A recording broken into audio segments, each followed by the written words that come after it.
ಇವತ್ತು ಧೈರ್ಯ ಮಾಡಿಬಿಟ್ಟು ನಿಮ್ಮ ಮಗಳನ್ನ ಕೊಟ್ಟು ನನಗೆ ಮದುವೆ ಮಾಡಿ ಅಂತ ಹೇಳಿ ದೀಕ್ಷಾ ಅಪ್ಪ ಅಮ್ಮನ ಹತ್ರ ನಾನು ಕೇಳ್ತೀನಿ. ಹೆದ್ರುಕೊಳ್ಳಲ್ಲ. ಇವತ್ತು ನಾನು ಧೈರ್ಯ ಮಾಡಿಬಿಟ್ಟು ಕೇಳ್ತೀನಿ. ಸುಮ್ಮನೆ ಹೆಣ್ಣು ಹುಡ್ಕೋದಕ್ಕೆ ಹೋದರೆ ಸಿಗೋದಿಲ್ಲ.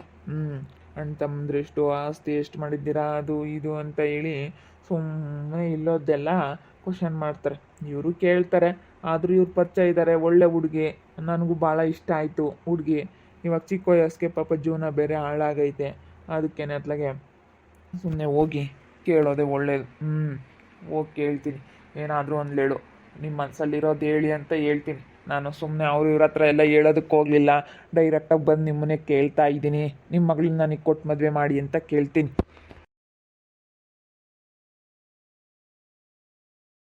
ಆಂಟಿ ಅಂತ ಕರೀಲ, ಅಕ್ಕ ಅಂತ ಕರೀಲ, ಏನು ಆಂಟಿ ಎಲ್ಲ ಬೇಡ, ಅಕ್ಕ ಮಾಮ ಅಂತ ಕರಿತೀನಿ. ಸುಮ್ಮನೆ ಅಕ್ಕ ಅಂತಲೇ ಕರಿತೀನಪ್ಪ. ಆಂಟಿ ಅಂಕಲ್ ಇದೆಲ್ಲ ಏನು ಚೆನ್ನಾಗಿರಲ್ಲ. ಅಕ್ಕ ಅಕ್ಕ. ಸರ್ ಬನ್ನಿ ಸರ್ ಬನ್ನಿ. ಅಯ್ಯೋ ಅಕ್ಕ, ನನ್ನ ಯಾಕೆ ಸರ್ ಅಂತ ಕರಿತಾ ಇದ್ದೀರಾ? ನಿಮ್ಮ ಹತ್ರ ಸ್ವಲ್ಪ ಮಾತಾಡಬೇಕಾಗಿತ್ತು. ಹಂಗೆ ಮಾವರಿದ್ದಾರಾ? ಮಾವರಿದ್ರೆ ಕರೀರಿ. ಇದೇನಿದು ಮಾವ ಅಕ್ಕ ಅಂತ ಕರಿತಾ ಇದ್ದಾರೆ ಇವರು. ಏನಪ್ಪ ಬಾಯಿಲೆ? ಬರ್ರಿ ಸರ್ ಬರ್ರಿ. ಯಾಕೋ ಈ ನಡುವೆ ಬರ್ತಾನೆ ಇರಲಿಲ್ಲ ಮನೆ ಕಡೆ. ಬನ್ನಿ ಸರ್ ಬನ್ನಿ, ಕೂತ್ಕೊ ಬನ್ನಿ. ಬಿಡಿ ಮಾವ, ನನ್ನ ಯಾಕೆ ಸರ್ ಅಂತ ಕರಿತೀರಾ? ಬನ್ನಿ ಕೂತ್ಕೊ ಬನ್ನಿ. ನಿಮ್ಮ ಹತ್ರ ಸ್ವಲ್ಪ ನಾನು ಡೈರೆಕ್ಟಾಗಿ ಏನೋ ಮಾತಾಡಬೇಕು ಅಂತಲೇ ಬಂದೆ ಇವತ್ತು. ನಿಮ್ಮ ಹತ್ರ ಸ್ವಲ್ಪ ಮಾತಾಡಬೇಕಾಗಿತ್ತು, ಅದಕ್ಕೆ ನಾನು ಬಂದಿದ್ದೀನಿ. ನೀವೇನು ಅಂದ್ಕೊಳ್ಳಲ್ಲ, ಏನೂ ತಿಳ್ಕೊಳ್ಳಲ್ಲ ಅನ್ನೋದಾದರೆ ನಾನು ಮಾತಾಡ್ತೀನಿ. ಮತ್ತು ಬೇಜಾರಾಗಬೇಡಿ, ನನ್ನ ಮನಸ್ಸಲ್ಲಿರೋದು ಹೇಳ್ತಾ ಇದ್ದೀನಿ. ಹೇಳ್ರಿ ಸರ್, ಅದೇನೇ ಇದ್ರೂ ಮನಸ್ಸಲ್ಲಿ ಏನು ಇಟ್ಕೊಂಬಕ್ಕೆ ಹೋಗಬೇಡಿ, ಹೇಳಿ. ಸರ್ ಅಂತ ಏನು ಕರಿಬೇಡಿ, ನನ್ನ ಸಂಜಯ್ ಅಂತ ಕರೀರಿ. ನನಗೆ ಸರ್ ಅಂತ ಕರೆದ್ರೆ ನನಗೆ ಏನೋ ಮಾತಾಡೋದಕ್ಕೆ ಆಗೋದಿಲ್ಲ. ಏನೋ ಆಫೀಸಲ್ಲಿ ಸರ್ ಅಷ್ಟೇ, ಹೊರ್ಗಡೆ ಎಲ್ಲನ ನನ್ನ ಹೆಸರು ಸಂಜಯ್ ಅಂತಲೇ ಕರೀರಿ. ಹೇಳಪ್ಪ ಹೇಳು. ನಾವು 6 ಜನ ಅಣ್ಣ ತಮ್ಮದ್ರು. 5 ಜನದ್ದು ಮದುವೆ ಆಗೈತೆ. ನಮ್ಮ ಅಣ್ಣವ್ರದ್ದು 5 ಜನದ್ದು ಮದುವೆ ಆಗ್ಬಿಟ್ಟೈತೆ ಎಲ್ರದ್ದು. ನಾನು ಸ್ವಲ್ಪ ನಾನು ಚಿಕ್ಕವನು ಅಂತ ಹೇಳಿ ಚೆನ್ನಾಗಿ ಓದಿಸಿದ್ದಾರೆ. ನಾನು ಅದಕ್ಕೆ ಕೆಲಸ ತಗೊಂಡಿದ್ದೀನಿ ಚೆನ್ನಾಗಿ ಓದಿ. ಇವಾಗ 6 ಜನ ಅಂತ ಹೇಳಿ ಇವಾಗ ಯಾರನ್ನು ಹೆಣ್ಣು ಕೊಡ್ತಾ ಇಲ್ಲ. ಯಾರು ಮತ್ತು ಅಣ್ಣ ತಮ್ಮಂದ್ರು ಸೆನೆ ಜನ ಇರೋರಿಗೆ ಹೆಣ್ಣು ಕೊಡಲ್ಲ ಅಂತ ಹೇಳ್ತಾ ಇದ್ದಾರಲ್ಲ, ಅದಕ್ಕೋಸ್ಕರನ ಇವಾಗ ನಾನು ಹೆಣ್ಣು ಹುಡುಕ್ಬೇಕಾಗಿತ್ತು. ಹೆಣ್ಣು ಎಷ್ಟು ಹುಡುಕಿದ್ವಿ, ಅಲ್ಲೇ ನಮಗೆ ಸಾಕಾಗ್ಬಿಟ್ಟೈತೆ ಹುಡುಕಿನ ಯಾರು ಕೊಡೋದಿಲ್ಲ. ಯಾಕಂದರೆ 5 ಜನ 6 ಜನ ಅಂತ ಹೇಳಿ ಈಗ ನಾನು ಚೆನ್ನಾಗಿ ನೋಡ್ಕೊತೀನಿ. 5 ಜನ 6 ಜನ ಆದರೆ ನಮಗೂ ಇರುತ್ತೆ ತಾನೇ, ನನ್ನ ಹೆಂಡ್ತಿ ನನ್ನ ಮಕ್ಕಳು ಅಂತೇಳಿ ನಮಗೂ ಆಸೆ ಇರುತ್ತಲ್ಲ. ನನಗೂ ನನ್ನ ಹೆಂಡ್ತಿನ ಚೆನ್ನಾಗಿ ನೋಡ್ಕೋಬೇಕು ಅನ್ನೋದಿರುತ್ತೆ. ನನಗೆ ಯಾವ್ದು ಬ್ಯಾಡ್ ಹ್ಯಾಬಿಟ್ ಏನೂ ಇಲ್ಲ. ನಾನು ಇರೋದು ಹೇಳ್ತೀನಿ. ನನ್ನ ಹತ್ರ ಇವಾಗ ಸ್ವಲ್ಪ ದುಡ್ಡು ಕಾಸು ಏನೂ ಇಲ್ಲ. ನಾನು ಬರೋದೆಲ್ಲ ಮನೆಗೆ ಎಲ್ಲ ಪ್ರತಿಯೊಂದೂ ಏನೇನು ತರಬೇಕು ಮನೆಗೆ ಅದನ್ನೆಲ್ಲ ತೊಗೊಂಬಂದಿಟ್ಟಿದ್ದೀನಿ. ದುಡ್ಡು ಅಲ್ಪ ಸ್ವಲ್ಪ ಐತೆ ಅಷ್ಟೇ. ಇರೋದು ಹೇಳ್ಕೊಬೇಕು. ಸುಮ್ಮನೆ ನಾನು ಅದನ್ನು ಮಾಡಿದ್ದೀನಿ ಇದನ್ನು ಮಾಡಿದ್ದೀನಿ ಅಂತ ಇಲ್ಲೋದೆಲ್ಲ ಹೇಳ್ಕೊಂಬಕ್ಕೆ ಹೋಗ್ಬಾರ್ದು. ಸ್ವಲ್ಪ ಇಟ್ಕೊಂಡಿದ್ದೀನಿ ಮದುವೆ ಆಗೋದಕ್ಕಂತ ಹೇಳಿ ಖರ್ಚಿಗೆ ಇಟ್ಕೊಂಡಿದ್ದೀನಿ. ಹಿಂಗೇನೆ ನಮ್ಮ ಅಮ್ಮರನ್ನೂ ಸ್ವಲ್ಪ ನೋಡ್ಕೊತೀನಿ. 6ನೇವನಾಗಿರೋದ್ರಿಂದ ಯಾರು ನನಗೆ ಹೆಣ್ಣು ಕೊಡ್ತಿಲ್ಲ. ಅದಕ್ಕೇ ಇವಾಗ ನಾನು ಬ್ಯಾಂಕಲ್ಲಿದ್ದೀನಿ. ಬ್ಯಾಂಕಲ್ಲಿದ್ರೂ ಕೆಲಸದಲ್ಲಿದ್ರೂ ನನಗೆ ಹೆಣ್ಣು ಕೊಡ್ತಾ ಇಲ್ವಲ್ಲ. ಅದಕ್ಕೋಸ್ಕರ ನಾನು ಯಾವುದಾದ್ರೂ ಹೆಣ್ಣಿದ್ರೆ ನೋಡಿ ನಾನೇ ಮದುವೆ ಆಗಬೇಕು ಅಂತ ಅಂದ್ಕೊಂಡಿದ್ದೀನಿ. ಹಂಗೆ ಕಣಪ್ಪ, ಇವಾಗ ಜಾಸ್ತಿ ಜನ ಗಂಡು ಮಕ್ಳು ಇದ್ದಾರೆ ಅಂತಂದರೆ ಕೊಡೋದಿಲ್ಲ. ಸುಮ್ಮನೆ ಯಾಕೆ ಇಲ್ಲೋದೆಲ್ಲ ಜಗಳ, ಸುಮ್ಮನೆ ಎಲ್ಲ ಕಿತಾಪತಿ, ಸುಮ್ಮನೆ ಯಾಕೆ ಅತ್ಲಾಗೆ ಅಂತ ಹೇಳಿ ಕೊಡೋದಿಲ್ಲ ಹೆಣ್ಮಕ್ಳನ್ನ. ಇವಾಗ ಒಬ್ಬರು ಇಬ್ಬರು ಇರೋರಿಗೆ ಕೊಡೋದಕ್ಕೆ ಇಷ್ಟಪಡ್ತಾರೆ ಎಲ್ಲ. ಏನು ಮಾಡೋಕ್ಕಾಗಲ್ಲ, ಹೆಣ್ಣೇ ಸಿಗಲ್ಲ ಕಣಪ್ಪ. ಹಂಗೇನೆ ಹೆಣ್ಣು ಇಲ್ಲೂ ಇಲ್ಲ.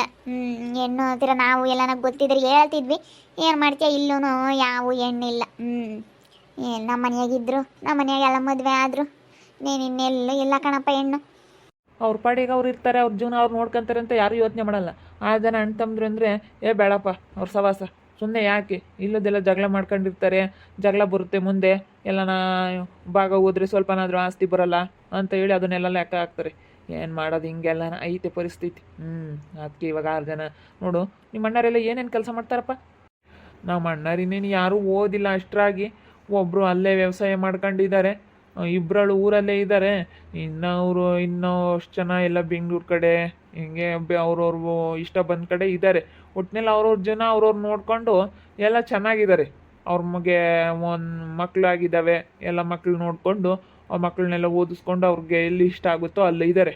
ಒಂದಿಬ್ಬರಲ್ಲಿ ಬೆಂಗಳೂರಲ್ಲಿ ಚೆನ್ನಾಗಿ ದುಡ್ದು ಚೆನ್ನಾಗಿದ್ದಾರೆ. ಯಾರೂ ಓದಿಲ್ಲ, ಇರೋದು ಹೇಳಬೇಕು. ಇವಾಗ ಯಾರೂ ಓದಿಲ್ಲ, ಏನಿಲ್ಲ. ಎಲ್ಲರದು ಆಗ್ಬಿಟ್ಟೈತೆ 5 ಜನದ್ದು.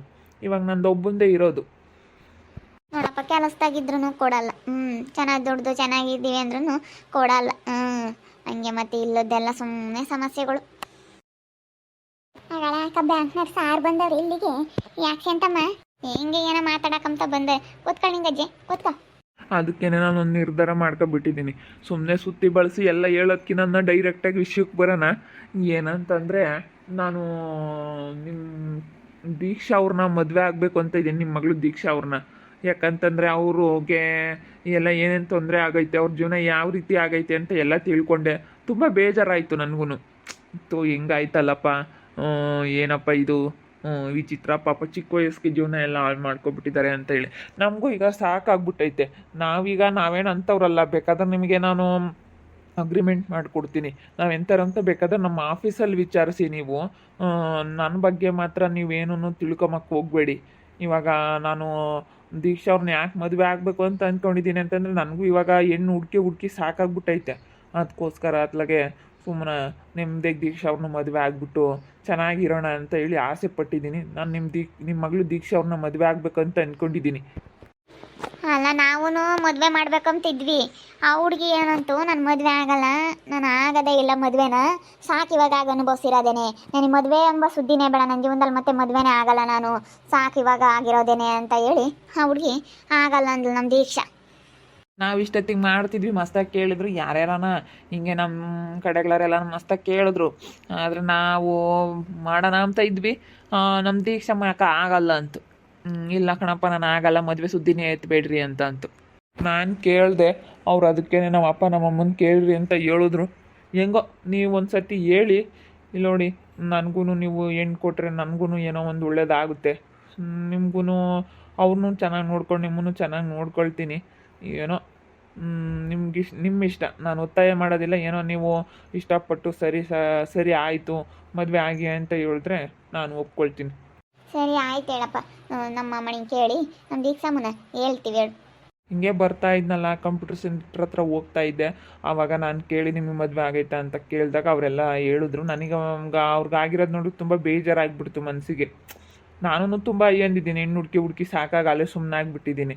ಅದಕ್ಕೋಸ್ಕರ ನೋಡಪ್ಪ ಹೆಂಗೆ ಜೀವನ, ಇವಾಗ ನಮ್ಮಂಥವ್ರಿಗೆ ಸಿಗಲ್ವಲ್ಲ, ಈ ಥರ ಆದರೆ ಹಿಂಗೆ ಅಂತ ಹೇಳಿ ನಾನೇ ಸ್ವಲ್ಪ ಯೋಚನೆ ಮಾಡಿ ನಿಮ್ಮ ಮಗಳ ಮದುವೆ ಆಗ್ಬೇಕಂತ ನಾನು ನಿರ್ಧಾರ ಮಾಡಿದೆ.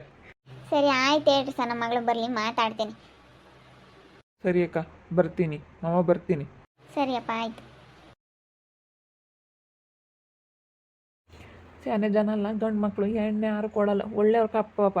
ಬ್ಯಾಂಕ್ನಾಗೆ ನಮ್ಮೂರಗಳರೆಲ್ಲ ಹಂಗಂಬ್ತಾರೆ. ಹೋದ್ರೆ ಅಂತ ತಿನ್ನಕ್ಕೆಲ್ಲನ ಗೊತ್ತಾಗ್ದಿಲ್ದಾರ್ಗೆಲ್ಲನ ವಯಸ್ಸೋದವ್ರಿಗೆಲ್ಲ ಬರ್ಕೊಡೋದು, ಏನೇನೋ ಮಾಡ್ಕೊಡೋದಿದ್ರೆ ಮಾಡಿಸ್ಕೊಡೋದು ಎಲ್ಲ ಮಾಡ್ತಾರೆ. ಒಳ್ಳೆಯವ್ರು ಅಂತಾರೆ ಕಣಮ್ಮ. ಎಂತಮ್ಮ ಒಳ್ಳೆಯವ್ರಪ್ಪ. ಅವಳು ಬೇಡ ಅಂತಾಳಲ್ಲ, ಅವಳು ನಾನು ಆಗಲ್ಲ ಅಂತಾಳಲ್ಲ. ಅದೇ ನಮ್ಮಪ್ಪ ನಮ್ಮಮ್ಮನ ಕೇಳ್ರಿ ಅಂತ ಹೇಳಿ ಅಂದರೆ ಅವಳಿಗೆ ನಾನು ಇಷ್ಟ ಆಗೈತೆ ನಾನು ನೋಡೋಣ ಅದಲ್ಲಿ. ಸುಮ್ಮ ಕೊಟ್ಟು ಮದುವೆ ಮಾಡಿರೇನೆ ಅವಳಿಗೂ ಒಂದು ಮುಂದೆ ಒಳ್ಳೇದಾಗುತ್ತಲ್ಲ ನಿಂಗೆ ಅಜ್ಜಿ. ಅಲ್ಲ, ಇವ್ರು ಮದುವೆ ಆಗ್ತಾರಂತೆ ಬ್ಯಾಂಕ್ನವರು. ಒಳ್ಳೆಯವ್ರು ಕಣಮ್ಮ. ಚೆನ್ನಾಗಿ ಮಾತಾಡ್ತಾರೆ ಕಣ್ಸಂತಮ್ಮ. ನಾನು ಯಾವಾಗ ದುಡ್ಡು ಪಡ್ಡು ಬಿಡಿಸ್ಕೊಬರಕ್ಕೆ ಹೋಗ್ತಾನಲ್ಲ ಅವಾಗ ಎಲ್ಲ ಪಾಪ ಹೇಳ್ತಾರೆ, ಗೊತ್ತಾಗಿಲ್ದಾಗೆಲ್ಲ ವಯಸ್ಸೋಗಿರೋರಿಗೆ ಕೊಡ್ರಿ ಜಲ್ದು ಬಿಡ್ಕೊಡ್ತೀವಿ ಅಂತ ಜಾಸ್ತಿ ಹೊತ್ತು ನಿಲ್ಲಿಸ್ಕೊಳಲ್ಲ ಕಣಮ್ಮ. ಭಾಳ ಒಳ್ಳೆಯವರು. ಅದಕ್ಕೇ 6 ಜನ ಅಂತೆ ಗಂಡು ಮಕ್ಕಳು, ಇವರೆಲ್ಲ ಅಷ್ಟೇರಂತೆ. ಅವ್ರ ಅಣ್ಣ ಇದಾರಂತ 5 ಜನ. ಅವ್ರು ಯಾರು ಓದಿಲ್ಲ ಅಂತ, ಇವರು ಒಂದು ಸ್ವಲ್ಪ ಓದಿ ಕೆಲಸಕ್ಕೆ ಹೋಗ್ಯಾರಂತೆ, ಬ್ಯಾಂಕ್ನಾಗ ಇದ್ದಾರಂತೆ. ಅದಕ್ಕೇ ಹಿಂಗೆ ಕೊಡ್ತಾ ಇಲ್ಲ, ಏನು ಮಾಡೋದು ಎಣ್ಣ ಅಂತ ಇರೋದೇ ಹೇಳಿರು. ಈಗ ಸುಮ್ಮನೆ ಇಲ್ಲದೆಲ್ಲ ಹೇಳ್ಕೊಂಬಕ್ಕೆ ಹೋಗಲಿಲ್ಲ, ಇರೋದೇ ಹೇಳಿದ್ದು. ನೋಡೋಣ ಅದಲ್ಲಿ ಕೇಳೋಣ ಬಿಡು. ಕೇಳಿ ಮುಂದೆ ಅವಳಿಗೂ ಒಂದು ಜೀವನ ಸಿಕ್ಕಂಗೆ ಆಗುತ್ತೆ. ಆಗ್ತೀನಿ ಅಂದರೆ ಕೊಟ್ಟು ಸುಮ್ಮನೆ ಮದುವೆ ಮಾಡಿರಿ ಸೆಂತಮ್ಮ. ಮುಂದಕ್ಕೆ ಈಗ ಗೊತ್ತಾಗಲ್ಲ, ಮುಂದೆ ಯಾರನ್ನೊಬ್ರು ಇರ್ಬೇಕಣಮ್ಮ. ಅವಳಿಗೂ ಮುಂದೆ ಮಕ್ಳು ಮರಿ ಎಂಬವ ಆದರೆ ಅವಳಿಗೂ ಕಷ್ಟ ಸುಖ ನೋಡಕ್ಕೆ ಮುಂದೆ ಈ ಕ್ಷಣದ ನೋಡ್ಕೋಬಾರ್ದು, ಮುಂದೆ ನೋಡ್ಕೋಬೇಕು. ಅದಕ್ಕೇನೆ ಒಳ್ಳೆ ಬಂದು ಕೇಳವ್ರೆ ಒಳ್ಳೆಯವರು. ಹೆಂಗ ನೋಡಿ ನೀವು ವಿಚಾರಿಸಿ ತಿರುಗಿಗಳ ಮಿದಾದಂಗೆ ಆದತ್ತು. ಯಾಕೆ ಬೇಕು ಅವನು ಒಳ್ಳೆನೇ ಅಂದ್ಕೊಂಡಿದ್ದು ಯಾಕೆ ಬೇಕು? ನಮ್ಗೆ ಅದರ್ಧ ಬೈವಾಗುತ್ತೆ. ಅವನು ಒಳ್ಳೆನಂತ ನಂಬಿದಕ್ಕೆ ನೋಡವತ್ತು ಹೆಂಗಾತು. ಅದಕ್ಕೆ ನೀವು ಒಂಥರ ಬೈವಾದಂಗೆ ಆಗುತ್ತೆ. ಯಾರು ಒಳ್ಳೆಯರೋ ಯಾರು ಕೆಟ್ಟವರು, ಯಾವ ಕ್ಷಣಕ್ಕೆ ಯಾರು ಹೆಂಗಿರ್ತಾರೋ ಅಂತ ಬೈವಾದಂಗೆ ಆಗುತ್ತೆ. ಮತ್ತು ಹಂಗೆ ಅವಳು ಅನ್ಸೋದು.